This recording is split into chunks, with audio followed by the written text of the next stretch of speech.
Friends, मैं जानता हूं कि पेपर लीक ये कोई मामूली विषय नहीं।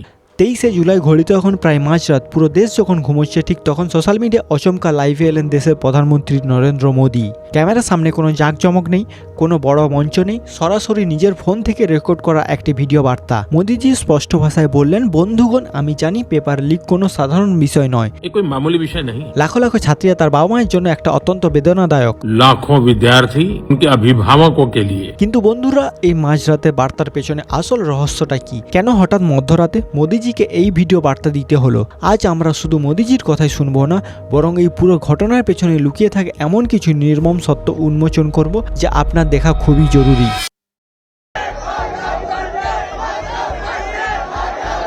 এই ঝড়ের মাঝে আমাদের সেই সব প্রতিভান ছাত্রছাত্রীদের কথা ভুলে গেলে চলবে না, যারা দিনরাত এক করে পড়াশোনা করে পরীক্ষায় সফল হয়েছে। হ্যাঁ, পরীক্ষার সিস্টেম গলদ ছিল, কিন্তু লাখ লাখ বাচ্চার পরিশ্রম তো মিথ্যা ছিল না। সরকার গত আড়াই মাসের তড়িঘড়ি ব্যবস্থা নিয়ে প্রায় 22 লাখ পরীক্ষার্থী এক্সাম বা পুনর্পরীক্ষা সফলভাবে সম্পূর্ণ করেছে এবং 19শে জুলাই তার রেজাল্টও আউট হয়েছে। যারা সৎ উপায়ে পাস করেছিল তারা আজ আনন্দিত, তাদের একটা পুরো শিক্ষাবর্ষ নষ্ট হওয়া থেকে বেঁচে আছে। কিন্তু গল্পটা কি এখানেই শেষ?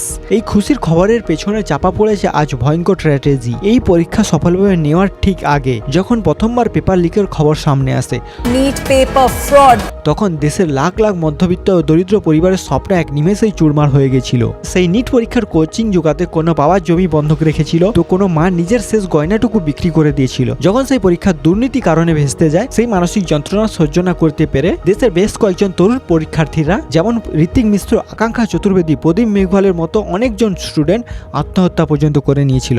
হ্যাঁ, তারা জীবন দিয়ে দিল এই পচা দুর্নীতিগ্রস্ত সিস্টেমের জন্য। এই কান্না আর ছাত্রছাত্রীদের হাহাকার কোনো সাধারণ বিষয় নয়, আর ঠিক এই কারণে পুরো দেশের যুব সমাজ খেয়ে ফেটে পড়েছিল।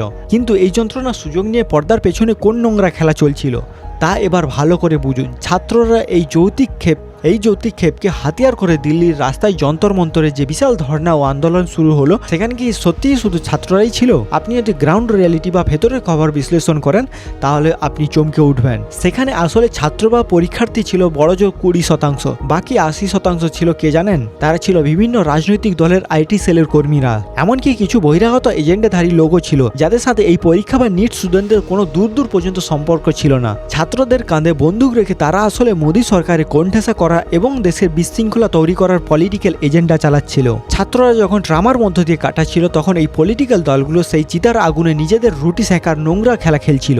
যখন প্রধানমন্ত্রী এবং ইন্টেলিজেন্টরা বুঝতে পারলো যে এই ছাত্রের আবেগকে অপব্যবহার করে দেশ জুড়ে বড় চক্রান্ত ছক কষা হচ্ছে, তখন মোদীজি মাঝরাতে নিজেই ফ্রান্ট ফুটে এলেন। তিনি সাফ জানিয়ে দিলেন অপরাধীদের জেল খাটতে হবে, ফাস্ট ট্র্যাক কোর্টের মাধ্যমে দ্রুত বিচার হবে এবং আগামী সপ্তাহে সংসদে আসছে একটি ঐতিহাসিক অ্যান্টি পেপার লিক বিল। মোদীজির এই মধ্যরাতের মাস্টারস্ট্রোক ভিডিও একদিকে যেমন জেনুইন ছাত্রদের আশ্বাস করছে, অন্যদিকে আন্দোলনে সেই হাইজ্যাক করা 80% রাজনৈতিক বহিরাগত মুখে এক ঝটকায় কুলুপ ঘষে এঁটে দিলেন।